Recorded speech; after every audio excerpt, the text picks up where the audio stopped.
Donc, il existe dans le monde des grappes industrielles. Donc, vous avez, par exemple, aux États-Unis, des grappes industrielles très technologiques en Californie, okay?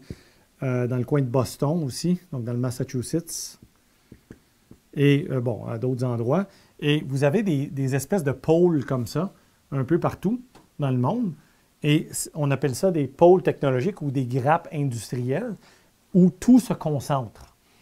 Et malgré que ça peut générer des effets néfastes pour certains, par exemple, tout le monde concentre les efforts ici, et donc les autres n'ont pas cette activité-là, n'est-ce pas? Mais ça crée tellement d'effets de disponibilité de travail qualifié, concentré, de disponibilité de machinerie sophistiquée, de connaissances, de réseaux, de contacts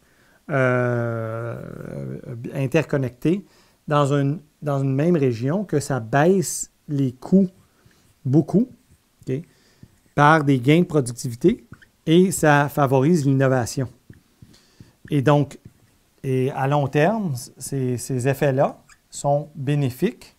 Donc, ces effets-là, les baisses de coûts et l'innovation, ces effets de grappe industrielle-là sont bénéfiques malgré leurs effets néfastes là, sur l'ensemble de la planète parce que tout le monde bénéficie des innovations à long terme, n'est-ce pas? Les innovations ne restent pas dans un carcan très longtemps. Et donc, tout le monde utilise aujourd'hui l'iPhone ou les autres cellulaires. Et donc, ça, c'est des innovations, évidemment, qui ont commencé à des endroits spécifiques, qui étaient justement des grappes industrielles assez localisées.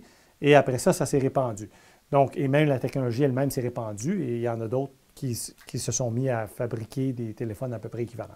Donc, les grappes industrielles bénéficient l'ensemble de la planète. Et donc, c'est pour ça qu'il est bon de ne pas empêcher la formation de grappes industrielles. Et même, il y a des pays qui favorisent les grappes industrielles. Ils vont changer les taxations, les réglementations ou même parfois les subventions pour créer des espèces de grappes industrielles, des concentrés de grappes industrielles qui favorisent l'émergence de ces choses-là. Donc, baisse de coûts et innovation. Évidemment, si c'est du financement, là, ça c'est une longue histoire, là, donc ce n'est pas nécessairement évident, mais si ça vient spontanément du secteur privé, généralement, c'est effectivement parce qu'il y a quelque chose à voir là.